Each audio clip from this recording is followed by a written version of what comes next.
Louvado seja nosso Senhor Jesus Cristo, para sempre seja louvado.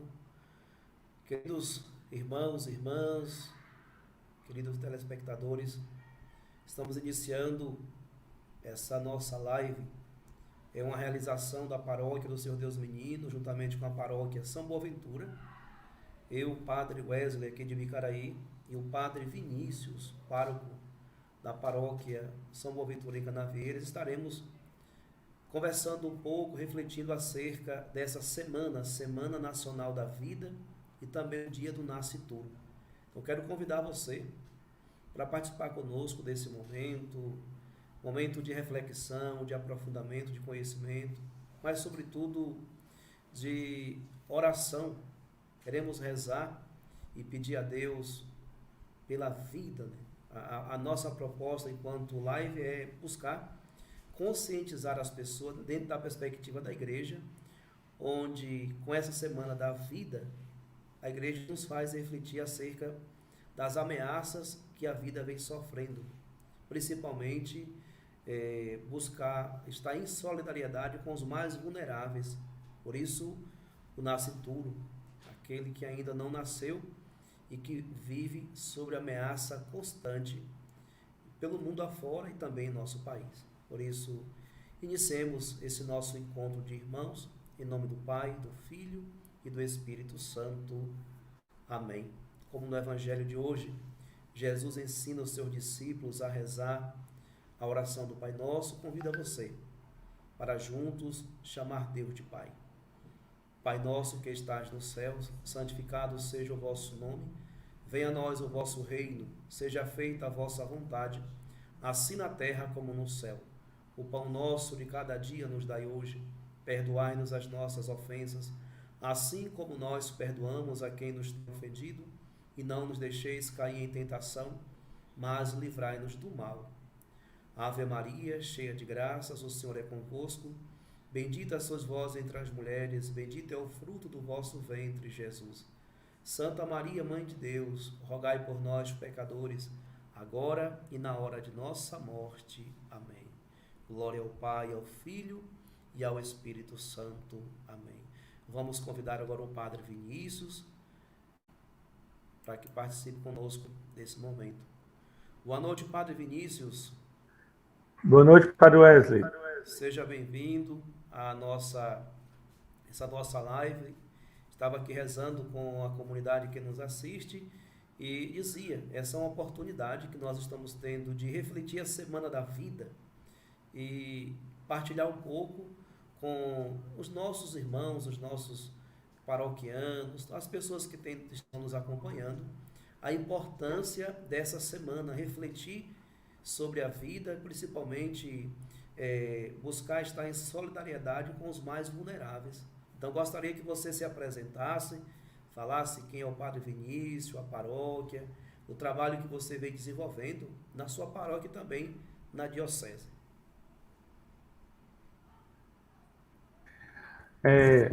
Eu sou pároco da paróquia de São Boaventura, aqui em Canavieiras, né? Eu também cuido da Câmara Eclesiástica da Diocese de Itabuna. E agora eu sou representante do clero, né? Os padres me deram esse encargo, junto com o Padre Wesley. O Padre Wesley é secretário da Pastoral Presbiteral, né?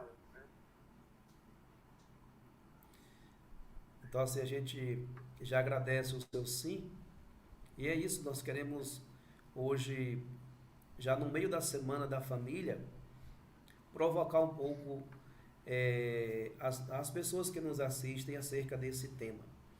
Como um grande conhecedor e defensor dos pensamentos da igreja, principalmente da doutrina, eu partilhava um pouco aqui com algumas pessoas do seu amor e do seu zelo pela moral na igreja, pelo seu encanto pela bioética.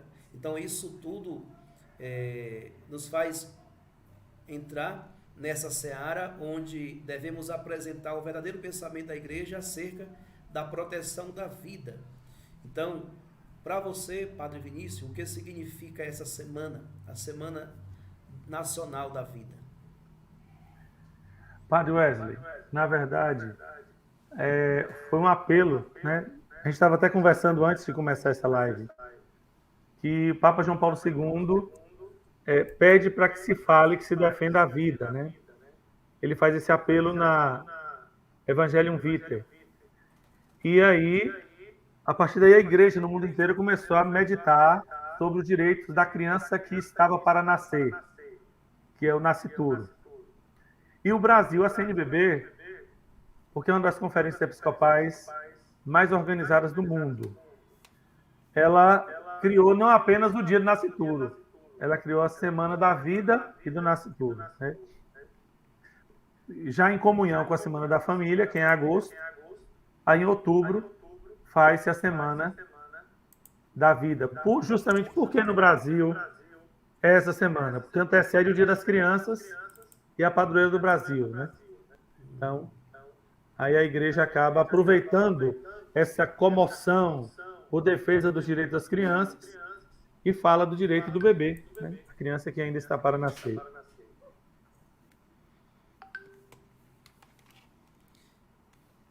E a Semana da Família conclui-se com o Dia do Nascituro, né? Então, quando se fala do nascituro, se fala, a igreja se coloca do lado daqueles que são mais vulneráveis. Então, assim, a proposta da igreja é proteger a vida daqueles que se sentem ameaçados e, principalmente, os que são mais vulneráveis. E quando se fala de nascituro, aqueles que ainda nem nasceram, mas que já estão ali sendo ameaçados, né? Na verdade, assim, a igreja defende a vida humana do início ao fim. E ela é incompreendida muitas vezes, né? Nós somos atacados dos dois lados da moeda. E isso me incomoda, porque eu vejo católicos que tomam bandeiras ideológicas que ora defendem o que a igreja diz, ora são contra. Por exemplo, nós defendemos a vida desde a concepção até a morte natural. Só que aí você encontra nos dois lados da ideologia política, momentos em que essas ideologias flexibilizam o direito à vida. Vou dar exemplos. A direita defende a vida do feto, mas não é tão defensora da vida das pessoas, dos marginais, dos bandidos. E para a igreja todo mundo é filho de Deus. A esquerda defende a vida dos bandidos, dos marginais, das pessoas que estão fora à margem da sociedade, mas a esquerda levanta bandeiras do aborto. Então nós acabamos, às vezes o católico compra bandeiras ideológicas que não dizem aquilo que a nossa fé defende, né? Eu acho que nós precisamos, como católicos, entender qual é a doutrina da igreja para nos colocarmos como voz na sociedade a partir daquilo que nós cremos. E a gente tem abandonado isso. Eu acredito que, pela experiência aqui na paróquia, falando um pouco sobre a Semana da Vida, é uma semana que ainda não é conhecida pelo povo. Assim, essa Semana da Vida já vem acontecendo há alguns anos, mas não é celebrada com o peso que deveria ser celebrada. Então, quando você diz que é preciso levar as pessoas a ter conhecimento do pensamento da igreja, do doutrina da igreja, acerca desse posicionamento, eu acredito que essa Semana da Vida é uma oportunidade que nós temos de poder estar mais próximo do povo, apresentando justamente a doutrina da igreja acerca desse cuidado que deve ter com a vida. Então, assim, acredito que a proposta também dessa live é aproximar as pessoas justamente da doutrina da igreja acerca disso. Então, o que é a doutrina da igreja dentro do princípio da moral? O que é que a igreja afirma? O que é que a igreja apresenta como pensamento e como aquilo que faz parte da vida do cristão? O posicionamento do cristão diante dessa estrutura de morte nós já sabemos. É preciso que o cristão é aquele que defende a vida em todas as suas circunstâncias. Mas lá no catecismo da igreja, lá nos livros da moral da igreja, o que é que a igreja fala e nos coloca como subsídio, que a gente consiga dizer assim, não, realmente, por ser cristão, por ser católico, eu preciso viver isso que a igreja ensina. Olha, primeiro, nós precisamos entender que nossa igreja é a igreja do sim, não é a igreja do não. A igreja do sim à vida. Quando digo sim à vida, eu tenho que abolir todas as formas de morte e todas as pactuações com a cultura de morte que tiram a dignidade do ser humano. Então, eu tenho que fazer uma escolha, né? Nós tivemos uma campanha da fraternidade que diz isso. Você tem nas suas mãos o bem e o mal, a vida e a morte. Escolhe, pois, a vida. Então, nós, como cristãos, precisamos escolher o sim à vida, né? E aí eu tenho um problema sério, porque essa questão da vida é muito relativizada. Por exemplo, as pessoas dizem para a gente que vai interromper a gravidez. Olha, é uma interrupção voluntária da gravidez. As pessoas não falam que é assassinato de criança. As pessoas não dizem nós vamos matar as criancinhas. E isso é matar as criancinhas. Então eles usam uma palavrinha bonita para não chocar a consciência das pessoas, para anestesiar as pessoas. Quando eles defendem a morte dos idosos, que é a eutanásia, eles não falam, olha, nós queremos nos livrar do peso que os idosos representam para o sistema de saúde, para o sistema previdenciário. Eles não dizem que são essas tabelas, né, que nós chamamos de cálculos atuariais, né, que é da contabilidade, que vê o peso do idoso na previdência, na saúde. E é por isso que os países querem defender a eutanásia. Então, eles não falam isso. Eles dizem o quê? Olha, nós temos que permitir que as pessoas tenham uma morte digna, tenham uma morte boa. Então, eutanásia é thanatos, é boa morte, né? Então, as pessoas mascaram. Aí eu preciso voltar para a questão da vida, né? Nós encontramos no Brasil e no mundo inteiro algumas contradições. Por exemplo, as feministas dizem que elas têm o direito ao próprio corpo.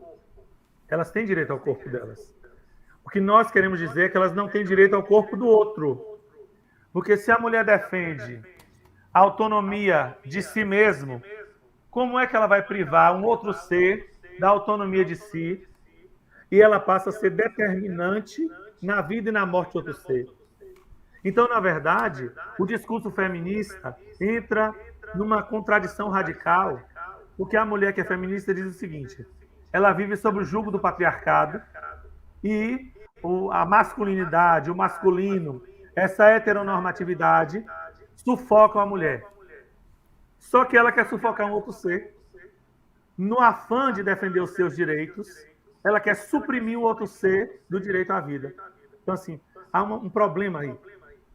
Outro problema, quando você entra na esfera dos direitos, né, e você diz assim para mim, olha, nós não podemos viver numa sociedade que todas as pessoas tenham que viver sob o jugo do pensamento das pessoas religiosas. E existem vários debates sobre a participação democrática dos crentes e não crentes num Estado de direito. Aí a gente vai e avança. Olha, tem coisas que você não pode abrir mão. Por quê? Se eu digo que, do ponto de vista do direito positivo, que é o direito que é construído, né, eu posso eleger categorias de pessoas que podem viver ou morrer, então eu não posso queixar de uma sociedade que determine, por exemplo, é ad absurdum. Nós vamos matar todas as pessoas de 40 anos. Então, todo mundo que tiver 40 anos, nós vamos matar a partir de hoje. Aí alguém diz assim, mas isso está errado. Mas se você permite que o direito seja construído a partir do contrato, do consenso, e você diz que a partir de hoje as mulheres podem matar as crianças no seu útero, porque há uma convenção social que permite isso, o que me garante que no futuro a sociedade não vai determinar que as pessoas... Aqui um exemplo. Que as pessoas de 40 anos não devem morrer. O que me garante que a sociedade não vai dizer que as mulheres não têm que apanhar como norma? O que me garante? Então, assim, quando eu falo que a lei pode vir pelo contrato social, eu não posso criticar as meninas que na África passam por clitoridectomia. Quer dizer, aquela que tira o clitóris, né? Então, as mulheres dizem que isso é um absurdo. Aí eu falo, como é que eu critico uma forma de direito que permite isso, se eu quero aqui no Brasil permitir que as mulheres escolham aborto? Tem algumas coisas que precisam ser ancoradas pelo direito natural. E aqui eu estou falando pelo aspecto jurídico, né? Porque a gente tem que olhar o aborto pelo leque de aspectos que ele apresenta. A ideologia feminista, aí você tem que encontrar as suas proposições para aquilo. Do ponto de vista do direito, você tem que pensar um ser em sociedade, uma coisa que é construída, né? E aí o que a igreja diz? Que algumas coisas têm que ser ancoradas no direito natural. Por quê? Apesar das pessoas mudarem de opinião, se ele está no justnaturalismo, no direito natural, ele está ancorado numa base sólida, que o humor das pessoas não pode mudar a legislação. Isso dá segurança. Então, o outro aspecto teológico, né? Para nós que cremos, Deus cria e só Deus pode tirar a vida. Então, quando a pessoa é criada, ela é dotada de uma dignidade em si mesma, né? A dignidade da pessoa, mas não depende do outro. Não depende do que ela tem, não depende do que ela faz, não depende das qualidades pessoais. Por isso que a gente é contra matar uma pessoa que esteja em estado vegetativo. Porque para nós, ela não deixa de ser pessoa. Porque o que dá a ela o caráter de pessoa é o princípio material e o princípio espiritual que a pessoa recebe no momento da concepção. Então, ninguém pode mexer nisso. Isso do ponto de vista teológico, da nossa fé, né? Se eu creio que Deus criou, né? Aquela pessoa é dotada de uma dimensão espiritual, então eu preciso respeitar a fé que eu carrego, né? E aí é que tá. Por que a igreja, o povo fala, defende bandido? Não sei se você já ouviu isso, né? Nas rodas de conversa, pessoas dizem, vocês padres só dão direito a quem não tem. O problema é que para nós é filho de Deus. Então, assim, ele matou, roubou, estuprou, fez coisas horríveis. Fez. Tem que ficar encarcerado? Tem. Tem que ser preso? Tem. Só que ninguém tem o direito sobre a vida e a morte dele. Porque isso é de Deus. Sim. Aí a igreja sofre ataques o tempo todo. E o problema é que hoje os católicos estão atacando a igreja sem perceber que a igreja é atacada porque defende a vida. E a gente não pode deixar de defender a vida, né? É algo que tem que estar bem claro. Mas eu acredito que existe muitos católicos que precisam desse embasamento. Assim, tem muitos católicos que têm um pensamento voltado para isso. Tem católicos que concordam com o aborto desde quando tem essa linha de reflexão. No Brasil vende-se uma ideia de que morrem não sei quantas mil mulheres por ano vítimas dos abortos clandestinos. Não sei se você já ouviu falar. Várias vezes as feministas mesmo, elas se embasam nessas estatísticas que você não sabe de onde vem essas estatísticas. Então, assim, e tem católicos que não conseguem fazer uma reflexão mais profunda do verdadeiro sentido da vida, que acaba achando que isso é normal e vai concordando. Então, é preciso, então, que em nossas igrejas, em nossas paróquias, nós pudéssemos trabalhar um pouco mais essa conscientização do verdadeiro significado da vida. A gente fala muito da salvação, da ressurreição, do reino, mas quando se trata de proteção da vida, de promoção da vida, é preciso chamar os cristãos, chamar os católicos para essa conscientização acerca desse tema que é tão importante? E assim, por exemplo, essa questão dos dados, né? Eles utilizam, eles dizem que é por causa do número de curetagens.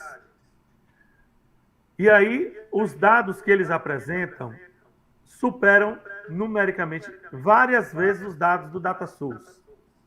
O DataSUS é um banco de dados do Sistema Único de Saúde que fala da quantidade de curetagens feitas no Brasil. Então, assim, eles criaram artificialmente um número fabuloso para justificar que o aborto é um problema de saúde pública, né? E o problema é o contrário. Se você olhar na essência do que é o ato médico, do que é a medicina tem um caráter da beneficência e não maleficência. É um dos princípios da medicina. Fazer o bem e não fazer o mal. Então aí agora o médico vai matar? É algo que é bem contraditório com a ciência médica, né? É complicado.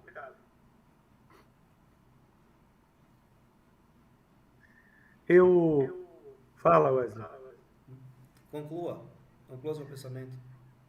Eu acredito também que passa, por exemplo, tem uma menina do Escalada que disse que ela era a favor do aborto, porque ela não concordava com a igreja em deixar as mulheres sofrendo. Uma menina de 16 anos, né? E assim, a gente percebe que ela é levada pela propaganda. Quando você vai conversar com ela, ela não tem base. O problema é que, assim, as pessoas formam as opiniões sem estudarem. No Brasil, nós tivemos a lei de biossegurança, em 1999, quando fez a Comissão Nacional de Tecnologia e Biossegurança, CTN-Bio. Naquele momento, o Supremo liberou o uso de células-tronco no Brasil para pesquisas. Células-tronco embrionárias. Naquele momento, o mundo inteiro estava abandonando os protocolos de pesquisa com células embrionárias. Porque as células embrionárias, do ponto de vista da pesquisa, elas são rebeldes. Elas têm uma vida própria. Então, elas não conseguem ajudar no progresso da pesquisa. E eles já haviam descoberto na Alemanha uma reprogramação do DNA das células da epiderme. Então, assim, você tem a derme, epiderme e endoderme. Então, na segunda camada da pele, eles tiravam as células, faziam a reprogramação, e essa célula ficava multipotente ou pluripotente. Quer dizer, ela podia servir para vários tecidos. Só que eles não disseram isso no Brasil. O que a Globo fez? Botou o povo cheio de cadeira de rodas e disse que as pessoas precisavam de saúde, que nós não podíamos estar na idade das trevas. E aí, essas pessoas foram convencendo a opinião pública de que precisava usar células troncoembrionárias. Só que isso não era interesse do mundo inteiro, era interesse de laboratórios israelitas. Porque lá em Israel eles usam muito células troncoembrionárias nas pesquisas. Então, a gente vai vendo que existem interesses por trás da propaganda que é feita, e às vezes nós caímos, né, no afã de defender um lado, mas a gente não tem conhecimento, a maioria de nós não tem. Isso é muito... Por exemplo, para você saber dos protocolos de pesquisa, você vai stem cells, né, e research, que é tudo em inglês. E aí ele vai aparecer lá a lista de protocolos de pesquisa no mundo inteiro, né, com células-tronco. E 96% é célula-tronco adulta, não embrionária. E só que as pessoas não estudam para entender isso. Ô Vinícius, levando para o aspecto pastoral, assim, você falou um pouco mais na área científica, levando para o aspecto pastoral, onde tem muitas pessoas que que já viveram experiências, né, de tentativa de aborto, tem pessoas que já praticaram o aborto, tem pessoas que vivem se martirizando depois que tomaram consciência de que essa ação ela é contra os princípios cristãos e vai de contra realmente os 10 mandamentos e principalmente não agrada a Deus. Então, dentro dessa perspectiva pastoral, qual a orientação da igreja, assim, como que essas pessoas, aquelas que já viveram com a experiência, já acompanharam a experiência, o que é que a igreja orienta para essas pessoas? Qual o caminho que elas devem seguir a partir dessa consciência que elas tomam? Aí a gente tem que olhar a prática de Jesus. No Evangelho de Lucas, capítulo 7, de 36 a 50, uma mulher pecadora se aproxima de Jesus, chora, lava seus pés com as lágrimas, enxuga com os cabelos, beija os pés de Jesus, e Jesus disse para a mulher, teus pecados estão perdoados, e você demonstrou muito amor. E aí eu lembro de um ensinamento do Cura Daras para a gente. Cura Daras vai dizer que na pregação você tem que usar de firmeza e na confissão de misericórdia. Então, quando a gente está ensinando, a gente precisa mostrar a crueldade e a dureza que o aborto representa. Mas quando uma mulher chega despedaçada para se aconselhar ou para confissão, né, procura um agente pastoral, naquele momento não é o momento do julgamento. É o momento de ajudá-la a encontrar a misericórdia. Perceber que ela realmente fez algo grave, mas não parar nisso. Mostrar, olha, Deus tem outra proposta para você. E você precisa acolher o amor e a misericórdia de Deus. Então, nós temos que ter a sabedoria de ter essas duas posturas, né? Do ponto de vista pastoral, isso. Tem pessoas que carregam isso, né?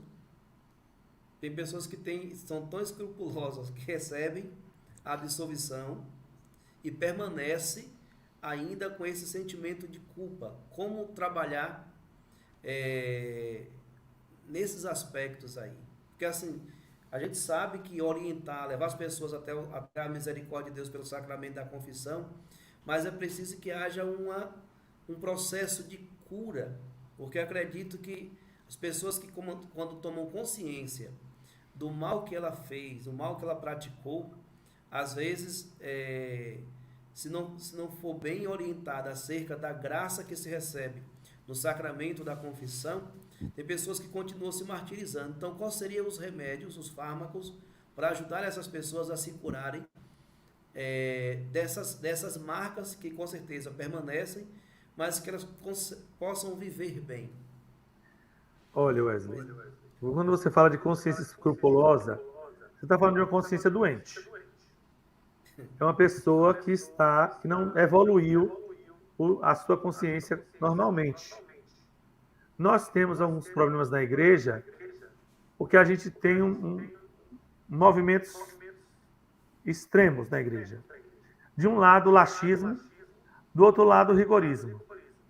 Então, tem gente que acha que nada é pecado, tem gente que acha que tudo é pecado. E as pessoas, inclusive, quando um padre vai explicar que aquilo ali não foi pecado mortal ou não, a pessoa acha que é pecado mortal e botou na cabeça. Então, você tem que saber, o problema é que a gente tem que identificar qual é o nível, o estágio de desenvolvimento da consciência moral que essa pessoa está. Aí é o seguinte, é uma live. Porque você falar dos estágios de desenvolvimento da consciência moral, inclusive minha pesquisa de fim de curso na teologia foi sobre isso, você vai descambar para um universo aqui, né? Porque o ideal é você identificar qual é o nível de consciência daquela pessoa e você precisa abordá-la de acordo com esse nível. Por exemplo, uma pessoa escrupulosa. Não adianta você dizer, Deus te ama. Você tem que ir com o peso da força. Olha, você está duvidando do perdão de Deus? Porque se você duvida do perdão de Deus e não aceita o perdão, aí você vai para o inferno mesmo. Porque Jesus disse o quê? Quem pecar contra o Espírito Santo não vai ter salvação. Pronto. Uma pessoa escrupulosa, Wesley, você tem que agir dessa forma. Porque ela não consegue compreender a dinâmica do amor de Deus e da misericórdia. Ela se perde nas suas culpas, nos seus medos. Tá? Ela está presa naquele nível de consciência que ela se encontra. E enquanto ela não sai daquilo, dá o salto que só a experiência de Deus permite, ela vai continuar escrupulosa. Porque as pessoas escrupulosas não são pessoas que fizeram experiência de Deus. Não. Elas têm uma experiência religiosa. E geralmente é com um Deus punidor, de uma catequese mal feita, muitas vezes de próprio dentro de casa. Então elas acham, se culpam de tudo. Elas imaginam Deus com um livrão, anotando os pecados. Um juiz. Então, deixa eu me direcionar ao público que está assistindo e agradecer a participação de todos e dizer, se você quiser fazer uma pergunta aqui para a gente, aproveita a oportunidade, já digita a sua pergunta, deixa aí no chat onde você está assistindo, e que a gente vai tentar responder. Se você tiver alguma pergunta direcionada nesse assunto, pode já estar aproveitando, mandando aí as perguntas para a gente. Enquanto isso, a gente vai continuar aqui refletindo um pouco mais sobre essa semana que é tão importante. Nos faz lembrar muito, Padre Vinícius, o posicionamento do Papa Francisco, né? O Papa Francisco, desde o início do seu pontificado, ele vem buscando conscientizar a Igreja acerca dessa ação misericordiosa que nós devemos ter. Lembro que a sua primeira carta que ele escreve aos fiéis é justamente falando sobre o rosto misericordioso do Pai, o rosto misericordioso de Jesus. E assim ele inicia o seu pontificado, trazendo para o seio da Igreja essa sensibilidade à vida, essa sensibilidade em todos os aspectos da vida que nós, enquanto Igreja, estávamos perdendo. Me parece que a gente se pregava muito. Eu lembro muito de Madre Teresa de Calcutá, que fala, melhor dizendo, de Irmã Dulce, que falava assim, se fala muito de caridade, mas nós precisamos fazer a caridade, acontecer. E se fala muito de misericórdia e não age com misericórdia. Então o Papa Francisco, em todas as suas exortações apostólicas, ele fala muito sobre isso. E uma delas, inclusive nós estamos celebrando, esse ano é o ano do Amoris Laetitia, ele apresenta a família como esse lugar, onde deve se promover a vida. Inclusive o tema dessa semana da vida é a família, o santuário de vida. Então, de fato, a família precisa se compreender como esse lugar que promove, que gera, promove e protege a vida. Então, assim, a base está justamente na família. E como você vê a estrutura familiar hoje e o que a Igreja poderia fazer, ou como nós, enquanto Igreja, podemos estar fazendo para ajudar a família a redescobrir a sua verdadeira vocação, que é a vocação à vida.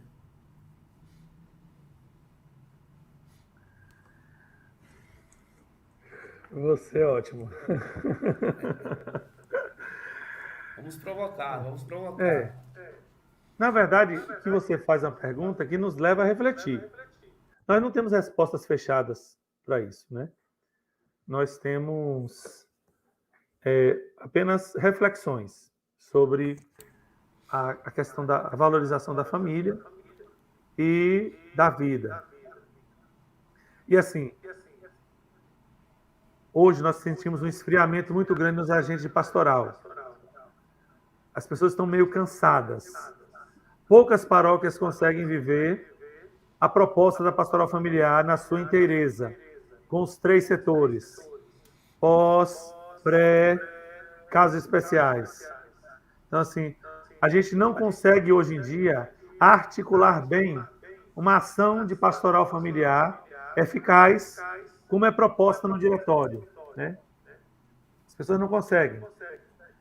E isso é um desafio. Um outro grande desafio para nós também é você fazer a família, e aqui o sul da Bahia é muito isso, que assim, em alguns lugares vai a família toda. Pai, mãe, os filhos para a missa. Não sei Bicaraí, porque as paróquias que eu já passei, vai às vezes o marido, às vezes a mulher, às vezes o filho, às vezes o casal e os filhos não vão. Ir à missa não é algo da família, né? E isso é muito característico da região, da nossa região. A Bahia, o Nordeste, tem muito disso. Você vai no Espírito Santo, vai o pai, a mãe e os filhos. E os filhos vão pequenos, jovens, vão acompanhando os pais. Então, essa falta de vinculação da família à vida eclesial é um problema. Eu acho que nós precisamos criar lugares de acolhimento da família dentro da paróquia. A paróquia precisa ser esse lugar. Nós, padres, por exemplo, às vezes temos um discurso muito direcionado às pessoas adultas ou às velhinhas. A gente tem dificuldade de falar para os jovens. Isso é de forma geral. Então a gente precisa ampliar o nosso discurso para chegar nas pessoas. Porque a paróquia tem que ser lugar de encontro com Jesus Cristo. E esse lugar só se torna realmente um encontro efetivo, verdadeiro, se as pessoas se conseguem se enxergar participantes, parte daquilo, né? Eu acho que também a gente precisa melhorar a nossa catequese, né? Porque a nossa catequese hoje, ela não trabalha muito o viés vocacional, a dimensão de preparar a criança para fazer a escolha de vida pelo estado de vida, né? Para mostrar a beleza do matrimônio. Mesmo porque nas nossas paróquias, muitas das nossas catequistas não são casadas. Né? Temos muitas catequistas que não têm o sacramento do matrimônio. Vivem o casamento natural, mas não têm o sacramento. E isso, às vezes, muitas vezes, sem impedimento. Entendeu? Mas, às vezes, a necessidade pastoral, né? A urgência, faz isso acontecer, né? Então, mas é um campo de missão para nós. Nós temos muita coisa para fazer com relação à família. Mas tem dificuldades que são dentro da família, que não dependem de nós. A gente pode tentar formar consciência, mas não depende de nós. Por exemplo, eu tenho certeza que você já deve ter falado de criança que está viciada no celular. Pegue os seus pais aí, de 40 anos. Eles já dão o celular para o menino, para a menina, para ficar livre. Então, assim, a família está escravizando a criança para ela se ver livre do barulho, das traquinagens de criança. Ele está cansado, ela está cansada, trabalhando o dia todo. Então, eles preferem escravizar o menino no celular. Aí o menino fica obeso, sem articulação. As crianças nossas estão falando com sotaque paulista ou até sotaque inglês, porque os desenhos são todos de fora. Então, nós estamos deixando que fatores externos influenciem mais a formação, a personalidade das nossas crianças do que a própria família, né? Então, são vários fatores, né? Eclesiais, familiares, sociais, é muita coisa. Eu queria ter uma fórmula. Se eu tivesse uma fórmula, eu faria um livro, né? A gente tem pensamentos, né? As limitações que nós temos, né, em nossas paróquias, o que é que a gente poderia, ao menos, estar iniciando? Você coloca a questão da pastoral familiar, que é realmente uma estrutura importante e que deve estar zelando mesmo desse aspecto. O tema da Semana da Família é um tema riquíssimo, né? Quando apresenta que a família é o santuário de vida, o santuário da vida, diz tudo qual é a vocação realmente da família. E, infelizmente, nós encontramos as nossas famílias marcadas com vários sinais de dor e de sofrimento, principalmente de morte, né? Então, é a família que é o santuário da vida, ela vem se arrastando e nessa sua desestruturação familiar, que vem provocando, então, vem se tornando escrava, a palavra que você usou um pouco atrás, escrava dessa estrutura de morte. Quando a gente vê os nossos jovens, você quando apresenta os nossos jovens que não tem um sentido na vida, vão vivendo de qualquer jeito, muitos jovens morrendo muito cedo, levados pelo mundo do crime, do álcool, né, das drogas. Então, tudo isso é uma estrutura de morte que vem escravizando nossas famílias, e a gente precisaria, então, com o auxílio da pastoral familiar, com o auxílio da pastoral da catequese, com uma verdadeira estrutura de igreja, trazer essas famílias para uma consciência mais plena daquilo que ela tem como vocação, que é promover a vida. Mas a gente tem um norte a seguir, um caminho a seguir, melhor dizendo, que é Jesus Cristo que apresenta esse caminho, mas me parece que falta criar algo atrativo, né? Jesus é atrativo, mas como nós nos tornarmos as nossas paróquias um ambiente atrativo para trazer esses jovens e trazer essas famílias para fazer uma experiência mais profunda do amor de Deus? Porque tudo isso se resume em uma verdadeira experiência de amor. Quando você ama, você protege. Quando você ama, você promove. E a gente percebe que as famílias estão vivendo, de certa forma, muito hostil à experiência do amor dentro de casa, né? No Amores Letícia, o Papa Francisco coloca os desafios da família, e um desses desafios é justamente esse distanciamento dos familiares morando dentro da mesma casa. Então, assim, são várias situações que se levantam e que provocam as famílias a se tornarem escravas dessa estrutura de morte. Então, a gente precisa pensar um meio para se tornar atrativo e trazer esse povo para essa reflexão, para esse encontro com Cristo, que está além das celebrações, né? Às vezes nós celebramos as missas, e que é o centro da nossa fé, mas um trabalho de formação, um trabalho de preparação também, eu acredito que essa é a base. Quando você coloca que a catequese é o caminho, de fato, a gente precisa trabalhar a nossa catequese. Mas, às vezes, se preocupa muito, né? Não sei se você tem percebido isso, se preocupa muito com a beleza litúrgica, que é importante, mas nós esquecemos da base que é a catequese, que é a formação, que é preparar esse povo para viver a celebração. Então, se celebra a vida sem proteger a vida, você participa de uma celebração celebrando a vida, se lá na sua estrutura familiar, lá na sua casa, você não consegue proteger e promover a vida, então estamos vivendo de fachada. Então você vem para a igreja para celebrar a Eucaristia, que é a vida, mas lá na sua casa você não é capaz de viver e corrigir esses sinais de morte que vem escravizando a nossa família. Então, como a gente enfrentar esse contexto e ajudar os nossos jovens, as nossas famílias a encontrar o caminho? Você disse que não tem uma fórmula, mas talvez possa dar indicadores. Vamos fazer o seguinte, partindo do que a gente tem. CC, Pastoral Familiar, Setor Juventude, Equipe de Nossa Senhora. São movimentos e pastorais, estruturas que estão ao redor da família. Agora a pergunta, primeiro, nós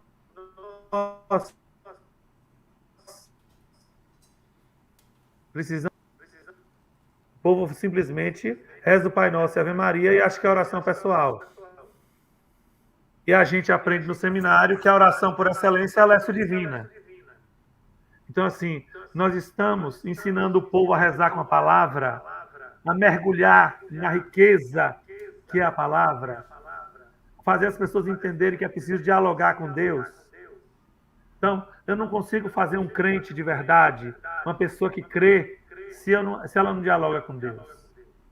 Então, nas reuniões de preparação do ECC, Pastoral Familiar, nas reuniões dos nossos grupos de jovens, nós estamos ensinando as pessoas a rezarem, a pegarem o texto bíblico e beberem, se deliciarem, contemplarem, né? Mergulharem no texto bíblico.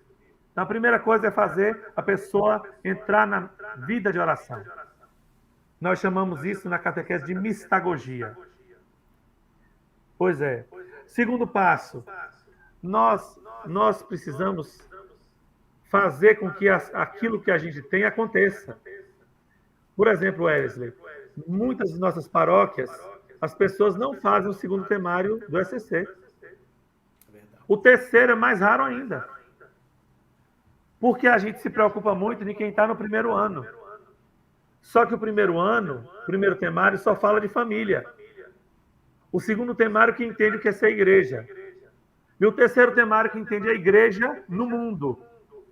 Então eu vou alargando a consciência.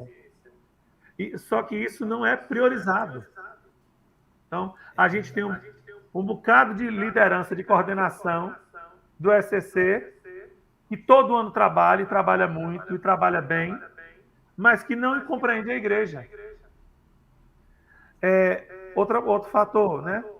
A gente, por exemplo, nós precisamos criar os grupos, esses grupos que a gente tem. Eu não posso falar muito, senão eu vou acabar contando os segredos, né? Mas esses grupos de partilha, vamos falar assim, os grupos de partilha de vida precisam ser alimentados. Por que as comunidades, as novas comunidades estão dando certo no Brasil? Porque elas trabalham o aconchego, grupos de partilha e vida. A gente precisa pensar num atendimento, numa caminhada pastoral com pequenos grupos. Então, a gente precisa fazer as pessoas terem um vínculo afetivo, né? O vínculo de fé. E os pequenos grupos ajudam nisso. Agora, isso precisa de mudança de mentalidade. Que, assim, a maioria do nosso povo nunca fez um retiro na vida. Quando você fala de retiro, o povo pensa o quê? Dinâmica. O povo pensa que vai ter brincadeira. Ou, às vezes, tem oração de manhã e de tarde tem praia, tem piscina, o churrasco. O povo não entende retiro.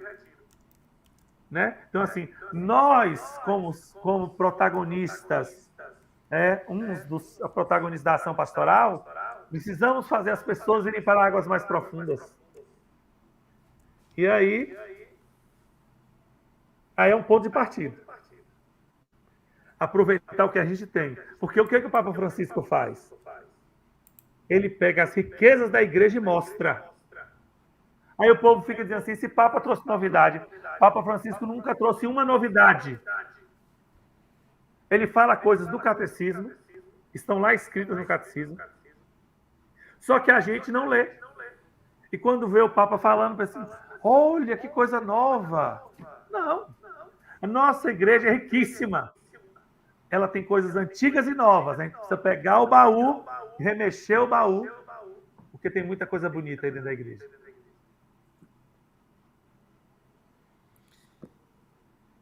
Acredito também que o que às vezes falta é uma verdadeira identificação com a pessoa de Jesus Cristo.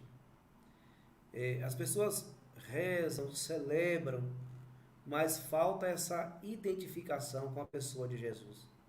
Então, a igreja precisa trabalhar e conduzir as pessoas a ter esse verdadeiro encontro com a pessoa de Jesus Cristo, e não só ensiná-las a fazer a verdadeira experiência de oração, mas que elas se identifiquem com a pessoa e a missão de Jesus. Assim, fazer com que as pessoas compreendam que Jesus não é uma filosofia, não é uma ideologia, mas que é uma pessoa, e ele apresenta um estilo de vida, que é um estilo de vida que nos leva a tomar uma posição diante de nós mesmos e diante da sociedade que aí está. Então, quando você diz assim, a gente precisa levar as pessoas a fazer essa experiência de oração, rezar com a palavra tem que levar essas pessoas a se identificarem com a pessoa de Jesus Cristo. Quando você se diz, eu sou cristão, eu sempre, quando eu rezo com a vida dos santos, eu fico impressionado com a beleza da vida dos santos e como que eles viviam essa identificação com a pessoa de Jesus e com o Evangelho.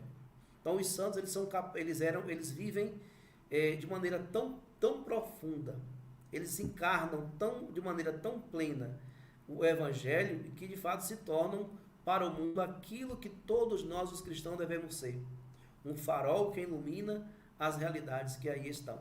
Então, o cristão, ele precisa não só usar o nome de cristão, mas ter atitude de cristão. E às vezes é o que falta muito. E às vezes falta também em muitos dos católicos isso. Talvez por falta de compreensão, por preguiça, por comodismo, ou por não passar por uma experiência de ascese e buscar cada vez mais se identificar com a pessoa de Jesus, ou por achar que o projeto de Jesus Cristo é um projeto difícil.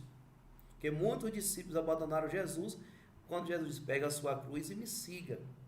E vamos caminhar. Então, tem muitas pessoas que não têm essa identificação. Então, acredito que é necessário também levar as pessoas a ter essa profunda identificação com a pessoa de Jesus e com o seu projeto. Estamos no mês missionário, né? O mês de outubro é o mês missionário e o tema desse mês missionário é fantástico. Jesus Cristo é missão. O tema é esse, Jesus Cristo é missão. Não podemos deixar de falar daquilo que vimos e ouvimos, o lema. Mas o que é que nós temos ouvido? O que é que nós estamos vendo de testemunho? Quando você olha para a sua igreja, quando você olha para a nossa igreja, quais são os testemunhos que nós estamos vendo? Então, o que é que a igreja tem apresentado, né? Nós estamos vivendo agora um contexto, saindo um pouquinho da reflexão lá da Semana da Vida, mas falando ainda da mesma coisa. Nós estamos em um contexto hoje tão difícil no país, uma economia totalmente perdida. Nós estamos vendo as pessoas já passando fome. Nós estamos vendo uma série de situações acontecendo e eu me pergunto, onde está o profetismo da igreja? Onde está o profetismo da igreja? Qual o posicionamento da igreja? Deixa eu falar nisso aí um pouquinho. Fale. Porque assim, no ambiente que nós estamos, de acirramento, se a igreja for profética, tem lideranças pastorais que vão dizer que a igreja que assim, tudo é assim. Ou a igreja, se a gente fala uma coisa, a gente é bolsonarista. Se fala outra coisa, é comunista. Nós estamos vivendo um tempo de ignorância. Então, assim, quando eu falo de profetismo da igreja, as pessoas não param para ver a tradição judaico-cristã. Ninguém lê profeta. Está pensando que esse povo que critica leu Amós, Oséias? Não. E aí o seguinte, a igreja fala... Desculpa eu estar te interrompendo, mas é que esse tema mexe com os meus nervos. Porque assim, se a igreja fala, as pessoas não vão olhar a tradição judaico-cristã, 5.000 anos de tradição, não. As pessoas vão dizer, olha, está falando isso porque é contra tal pessoa, é porque é a favor de tal pessoa. Entendeu? Então, assim, as pessoas estão cegas pela paixão, pela questão. Então, assim, se a igreja falar... Existe essa polarização em nosso país. Isso é visível. Mas, diante da polarização, a igreja tem que ter uma postura. A igreja tem que ter uma postura. Primeiro, a postura da igreja tem que ser neutra. A igreja não deve pender nem para um lado nem para outro. Mas que precisa exercer o profetismo, precisa. Só que mostrar o caminho que é Jesus Cristo. Mas as pessoas não escutam, Wesley. As pessoas estão surdas. Porque como elas estão tão apaixonadas na polarização, que qualquer coisa que critique os erros da esquerda, as pessoas dizem que a igreja é bolsonarista. Qualquer coisa que critique os erros de Bolsonaro, dizem que a igreja é petista. Então, assim, as pessoas estão tão surdas que elas não fazem uma autocrítica. Então, assim, a igreja falar hoje de forma profética vai ser malhar em ferro frio. Porque as pessoas... Mas se a igreja se cala, João Batista não se calou no deserto, Jesus não se calou no seu caminho, ele foi incompreendido até morrer na cruz, mas ele levou a sua missão até o final. Por que a igreja não assume essa mesma postura de Jesus Cristo? Esse é o meu questionamento. Por que a igreja no Brasil não assume esse posicionamento? Nós estamos com a Semana Nacional da Vida. Quais são as ações concretas que a igreja tem feito, além dessa reflexão, além de provocar a reflexão, para promover a vida? Você está sendo muito duro. Para o final, para acalorar um pouco mais aqui essa... Você está sendo muito duro, sabe por quê? Nós estamos vivendo num ambiente de pandemia. Então, assim, muita coisa está amortecida. Nós temos esse ambiente animoso. Gente, as pessoas achincalham os bispos e têm coragem de mandar para os padres. Eu precisei dizer aqui em Canaveiras, na missa, que não me mandem mensagem falando de bispo, que eu não quero. Eu sou padre. As pessoas perderam o pudor do respeito. Quer dizer, elas têm comentários sobre o CNBB, sobre o Papa Francisco, e acham que pode ficar mandando para a gente. Eu não quero receber isso. Então, assim, como o ambiente está muito adverso, a igreja precisa se centrar naquilo que é essencial. Então, todas as vezes que a vida é ameaçada, a igreja tem que falar. Mas nós não estamos num ambiente... Não adianta falar se as pessoas não vão ouvir. Né? Infelizmente, a gente está passando por esse problema. É a minha opinião, sabe? É a minha opinião. Você pode ter a sua, não tem problema não. Tá certo. Mas que nós precisamos melhorar o nosso jeito de viver e pregar o evangelho. Acho que você há de concordar comigo, né? Enquanto igreja.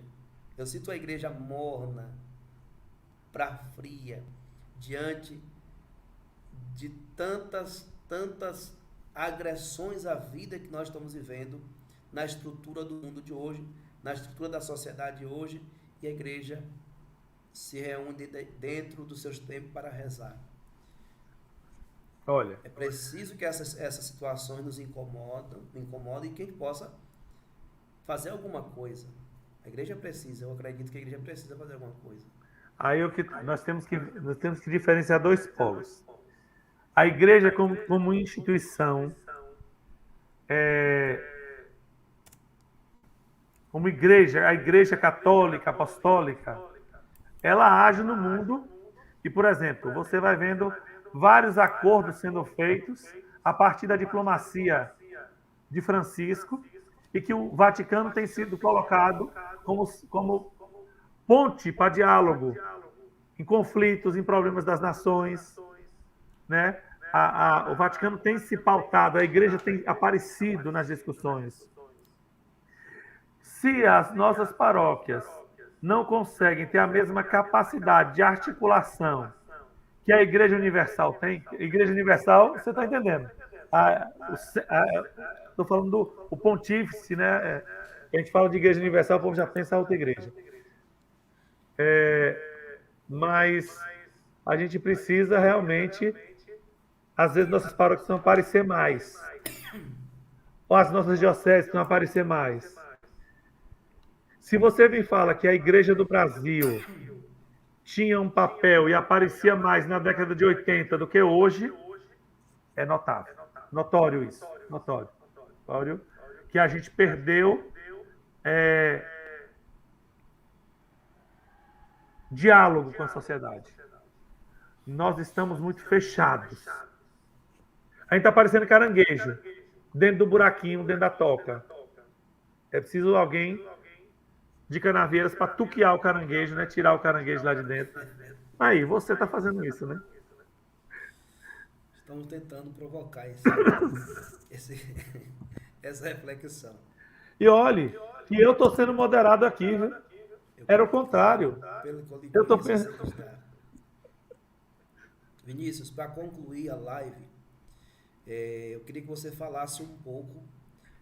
Nós sabemos que no Brasil existe uma lei que permite o aborto quando é por questão de estupros, ou não é que permita, mas que pode, amparado pela lei também quando acontece o risco de morte para a mãe.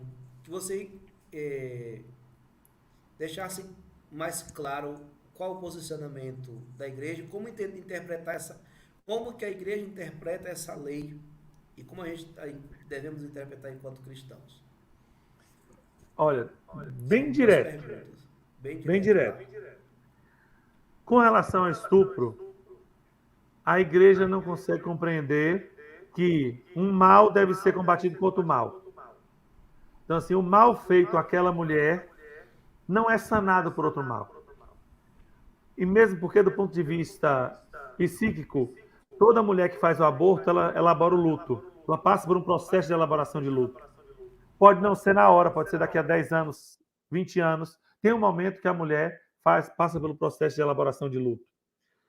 E aí, Wesley, a gente precisa compreender que quando você diz que aquela mulher que sofreu a agressão, que foi uma coisa horrível, né? Foi uma violação da dignidade do seu corpo, essa mulher pode perpetrar um ato de violência, você acaba entrando numa engrenagem.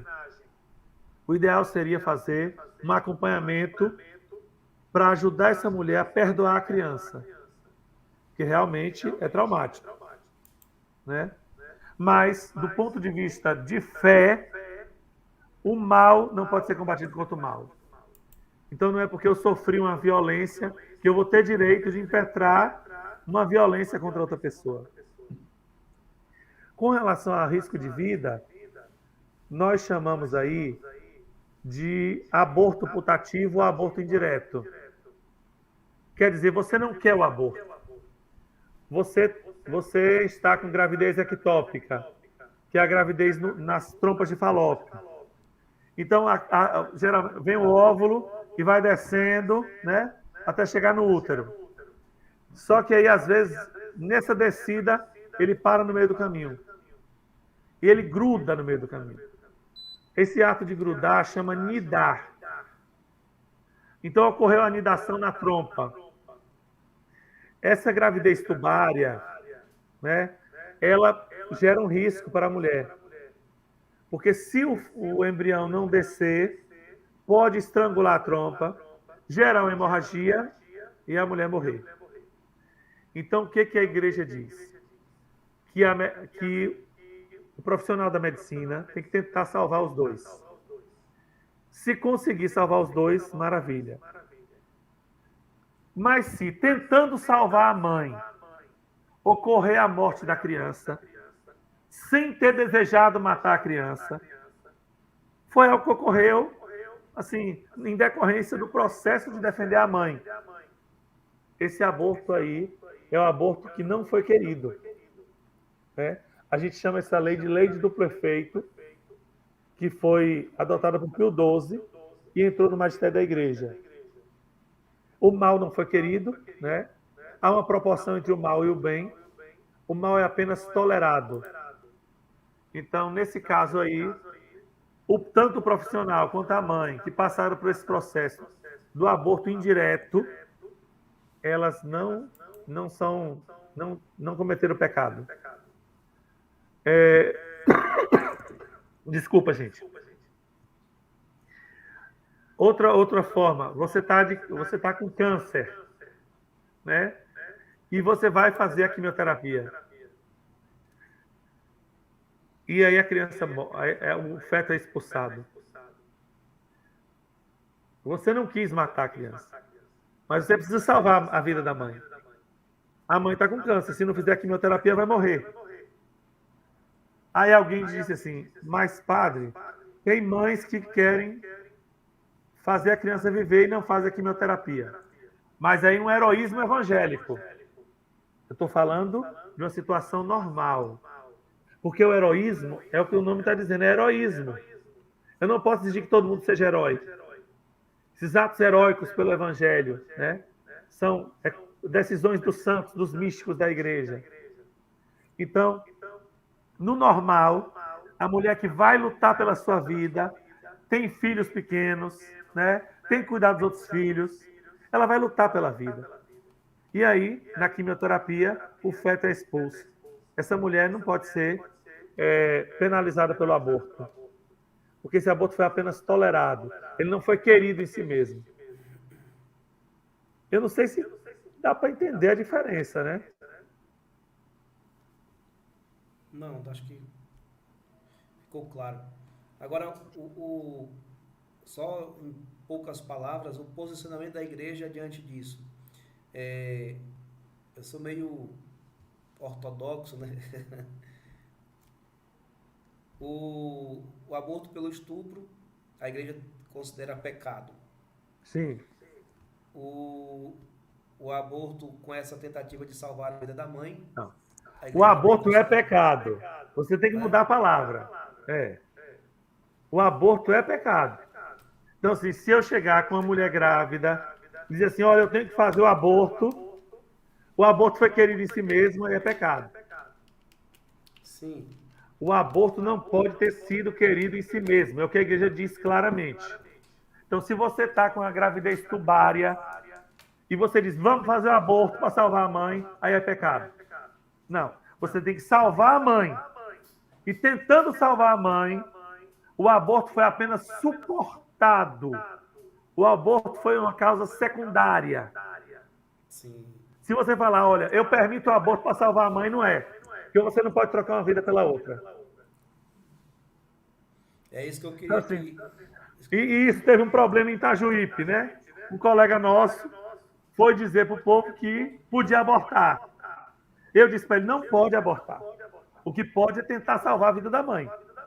Se salvando a vida da mãe, a criança morreu, o aborto foi suportado, o aborto foi uma causa secundária, o aborto não foi querido em si mesmo, aí não é pecado. Não sei se isso tem que estar claro. Não, ficou claro. Era isso que eu queria, para que a gente fechasse a nossa live aqui e deixar bem claro isso, que a posição da igreja, eu achei uma frase que você usou logo no início da sua fala, que fecha a nossa live. A igreja é do sim. A igreja é do sim. Sim à vida. Então, se nós somos a igreja do sim e sim à vida, então toda a estrutura ou toda tentativa de morte, a igreja é contra.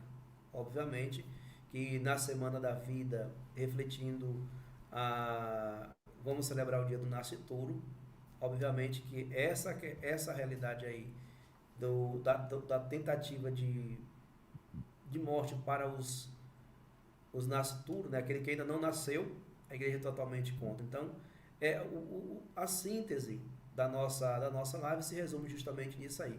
Nós somos a igreja do sim, e sim a vida, e em todos os aspectos, né? Em todos os aspectos, nós defendemos e promovemos a vida, e devemos lembrar que a família, sendo esse santuário da vida, é lá na família que nós devemos iniciar a proteção da vida. Então a família deve proteger e promover a vida. Claro que a gente sai da família para a sociedade, a gente sai da família para um ambiente eclesial. E o ambiente eclesial, a igreja, sustenta a família nessa defesa da vida. Então, assim, essa é uma síntese que a gente pode estar fazendo dessa nossa live, dessa nossa reflexão, e chamando aos nossos fiéis que nos acompanharam até agora para essa consciência de que nós somos a igreja do sim, que nós promovemos a vida e nós não aceitamos de hipótese alguma nenhuma forma de morte.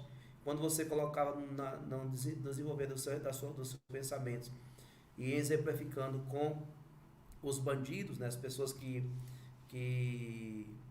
como é que diz? Os infratores das leis na sociedade, que estão reclusos nos presídios, esse também tem direito à vida. Então, assim, a igreja protege, a igreja tem a pastoral carcerária que vai lá para ver se estão sendo tratados com dignidade. Então, de fato, nós somos essa igreja e sempre devemos viver assim. Então, nenhum cristão, é isso que eu quero concluir aqui um pouco meu raciocínio, nenhum cristão ele pode concordar com esses pensamentos de morte que existem na sociedade. Se é um bom cristão, se é um bom católico, se vive a fé, ele deve dizer sempre sim à vida, em todos os seus aspectos. A gente precisa cuidar disso. Lembrando que Jesus diz, nós não somos senhores, nós não estamos aqui para julgar e nem condenar, mas nós estamos aqui para fazer a vida acontecer. Então, eu acredito que esse é um pouco daquilo que a gente consegue extrair de toda a sua reflexão. E eu gostaria que você fizesse as suas considerações finais para o nosso povo. Na nossa pastoral, na Pasconda da Ibicaraí, tem um número grande de pessoas assistindo, não sei quantos tem aí na sua pastoral de comunicação. Também a pastoral familiar está fazendo a retransmissão também. Então, com certeza tem um número grande de pessoas nos acompanhando, que você possa fazer então as considerações finais nesse momento. Eu quero primeiro agradecer a oportunidade da gente conversar sobre isso, né? Sempre é bom falar. Eu gosto dessa área. E às vezes a gente não tem espaço para falar sobre isso, né? Então é bom falar. Às vezes eu me empolgo e começo a viajar, né? Então eu preciso ter um moderador para me botar aqui na rédea e para eu seguir os esquemas, né, de planejamento. Então, eu quero agradecer a você, Wesley, pela oportunidade e dizer o seguinte, nós precisamos continuar lutando pelo sim à vida. Né? Deus possa nos abençoar e nos guardar. Tá bom, Vinícius? Então a gente agradece o seu sim para partilhar um pouco do seu conhecimento e ajudar aos nossos fiéis, nos ajudar a ampliar um pouco mais o nosso conhecimento. Aproveito para agradecer a sua equipe, aí a pastoral de comunicação que está ali assessorando, com certeza o pessoal está aí. Fã está aqui. Fã, então Deus abençoe, fã. Também aqui nós temos um casal, Nado e Maíra, que veio dar esse assessoramento aqui também, nos ajudando. E a vocês, queridos irmãos e irmãs que estão nos acompanhando até agora, obrigado pelo carinho. Não teve nenhuma pergunta, não sei, talvez Vinícius foi muito bem claro nas explicações. Então, assim, houve muitas mensagens parabenizando, corroborando com a linha de pensamento, nossa linha de pensamento. Então, a gente agradece a todos que estão conosco até agora. Quem sabe no futuro teremos algum outro tema para ser refletido. A gente é um meio que a gente pode estar chegando às pessoas, né, indo até nas casas da pessoa sem sair de casa. Isso é bom, é uma maneira de poder também evangelizar e dizer a você que seja um cristão consciente, seja um católico comprometido com a vida, busque viver com intensidade a sua fé, não só pela experiência da oração, da contemplação, mas também da ação. São Tiago sempre fala muito sobre isso, mostrar a fé com a ação. E nós precisamos mostrar nossa fé realmente com a ação, principalmente sendo provocados por esse tema, né, que é o Semana Nacional da Vida, que nós possamos olhar ao nosso redor, quais são as experiências de vida que estão sendo ameaçadas e o que é que a gente pode fazer para estar buscando ajudar essas pessoas a se salvarem. Salvar no sentido pleno da palavra, resgatar a pessoa para a vida, resgatar a pessoa para uma vida plena, para uma vida feliz, para uma vida que tenha um futuro próximo. Então, obrigado, Padre Vinícius, que Deus abençoe a sua paróquia, que Deus abençoe os seus paroquianos e aos nossos irmãos. Vamos juntos rezar a oração que o Senhor Jesus nos ensinou e depois eu peço ao Padre Vinícius que nos conceda a bênção final. Pai nosso que estás nos céus, santificado seja o vosso nome. Seja o Venha a vosso nós o nome, vosso reino, venha a nós o seja vosso feita a vossa reino, vontade, seja feita a vossa vontade, assim assim na na terra terra como no como no céu. céu. O pão nosso O de cada nosso de dia cada dia nos dai hoje, perdoai-nos as nossas ofensas, assim assim como como nós nós, perdoamos a quem quem nos nos tem tem ofendido. ofendido. E Não não nos nos deixeis deixeis, cair em tentação, mas mas livrai-nos livrai-nos do do mal. mal. Amém. Ave Maria, cheia de Cheia de graças, o Senhor é graça, o Senhor é convosco. convosco. Bendito Bendita sois sois vós vós, entre as mulheres. Bendito é bendito o é o fruto do fruto, vosso ventre, Jesus. Jesus. Santa Santa Maria, Mãe de Maria, Mãe de Deus, Deus, rogai rogai por por nós, nós, pecadores, pecadores, agora e agora na e na hora de hora de nossa nossa morte. morte. Amém. Amém. Conceda-nos a bênção, Padre Vinícius. O Senhor esteja convosco. Ele está no meio de nós. Abençoe-vos o Deus Todo-Poderoso, Pai e Filho e Espírito Santo. Amém. Amém. Sim, a vida sempre. Que possamos testemunhar com a nossa vida a alegria de ser cristão. O Papa Francisco, na sua exortação Evangelho Gaudium, fala justamente sobre isso, né? Devemos ser cristãos alegres no mundo. E o Papa Emérito Bento XVI diz que o maior exorcismo contra o demônio é a alegria do cristão. Sejamos cristãos alegres e possamos viver bem a nossa fé. Boa noite, que Deus abençoe. Salve Maria. Salve.